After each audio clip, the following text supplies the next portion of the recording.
خوش آمدید۔ آج ہم ایک بہت ہی عجیب انسانی تضاد پر بات کرنے والے ہیں۔ ایک ایسا تضاد جو صدیوں سے مفکر کو پریشان کرتا آیا ہے۔ سوچنے کی بات ہے کہ ہم نے کہکشائیں تک تسخیر کر لیں، لیکن ایک بنیادی انسانی مسئلہ آج بھی حل کیوں نہیں ہو پایا؟ آئیے اس گتھی کو سلجھانے کی کوشش کرتے ہیں۔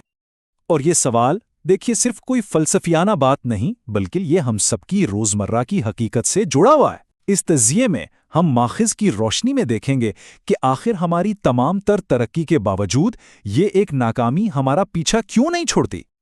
تو اپنے اس سفر میں ہم سب سے پہلے اس لانحال مسئلے کو پہچانیں گے، پھر دیکھیں گے کہ یہ کیسے دنیا کے ہر معاشرے کی کہانی بن چکا ہے۔ ہم ناکامی کی اصل وجوہات کی تہہ تک جائیں گے، انسانی فطرت کے اس عجیب تضاد کو سمجھیں گے، اور آخر میں اس نامکمل سفر پر غور کریں گے جو ہم سب کا مشترکہ ورثہ ہے۔ تو آئیے پہلے حصے سے شروع کرتے ہیں، ایک لانحل مسئلہ۔ سب سے پہلے یہ سمجھتے ہیں کہ آخر یہ عالمی چیلنج ہے کیا جس کا ماخذ ذکر کر رہا ہے۔ اور وہ مسئلہ ہے حقوق نسواں کا۔ ماخذ کہتا ہے کہ یہ ہمارے دور کے ان موضوعات میں سے ہے جن پر سب سے زیادہ بات ہوتی ہے، لیکن حیرانی کی بات یہ ہے کہ یہ آج تک ٹس سے مس نہیں ہوا۔ دہائیوں کی بحث، کانفرنسیں اور تحریکیں چلی، لیکن اصل پیش رفت ہماری پہنچ سے دور کیوں ہے؟ ماخذ اس ناکامی کی گہرائی کو ان الفاظ میں بیان کرتا ہے کہ مخلص اور ہمدرد افراد کی تمام تر کوششوں کے باوجود انسانیت صحیح اور سیدھا راستہ تلاش کرنے سے قاصر رہی ہے۔ یہاں غور کرنے والی بات یہ ہے کہ مسئلہ نیت کا نہیں، کوشش کا بھی نہیں۔ ماخذ ہمیں بتا رہا ہے کہ خرابی کہیں زیادہ گہری ہے۔ تو اب آتے ہیں دوسرے حصے کی طرف، ہر معاشرے کی کہانی۔ اچھا، اگر یہ مسئلہ کوشش کی کمی کی وجہ سے نہیں ہے تو شاید یہ کسی خاص ثقافت یا علاقے کا مسئلہ ہو۔ ماخذ اس خیال کو بھی چیلنج کرتا ہے اور دکھاتا ہے کہ یہ چیلنج کوئی سرحد نہیں جانتا۔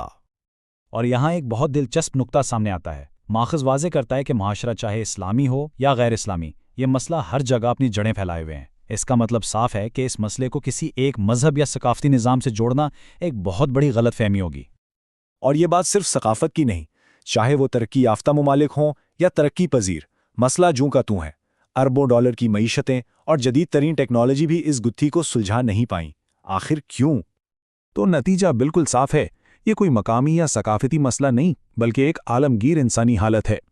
یہ ایک ایسی حقیقت ہے جو جغرافیائی اور معاشی سرحدوں کو پار کر کے ہم سب کو اپنی لپیٹ میں لے لیتی ہے۔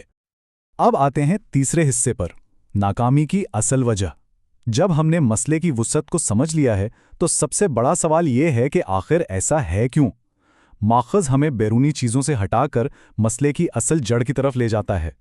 ماخذ کے مطابق اس ناکامی کی بنیادی وجہ کوئی سیاسی یا معاشی نظام نہیں، بلکہ کچھ فکری ہے، یعنی فلاڈ تھنکنگ۔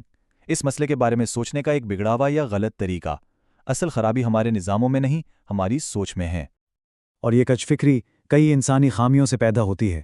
تنگ نظری جو ہمیں دوسرے کا نقطہ نظر دیکھنے نہیں دیتی، ظلم اور ناانصافی جو طاقت کا غلط استعمال ہے، اور ناپختگی جو ہمیں جذبات سے اوپر اٹھ کر سوچنے سے روکتی ہے، یہ سب مل کر ایک ایسی ذہنی دیوار کھڑی کر دیتے ہیں جسے توڑنا تقریباً ناممکن لگتا ہے۔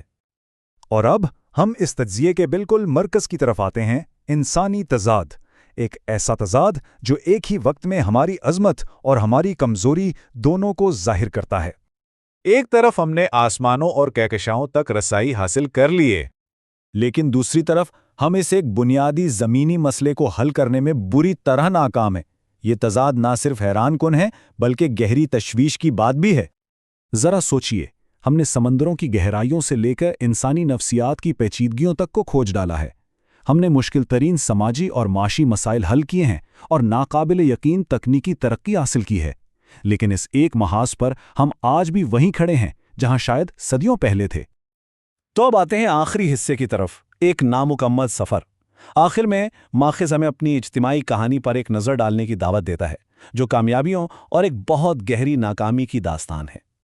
یہ اقتباس اس پورے تضاد کا نچوڑ ہے کہ تمام تر ترقی کے باوجود اس ایک مسئلے پر انسان عاجز و ناتواں ہے۔ یہ ماخذ کا ایک تلخ لیکن بہت طاقتور تجزیہ ہے جو ہمیں آئینہ دکھا رہا ہے۔ تو ماخذ کا حتمی نقطہ کیا ہے؟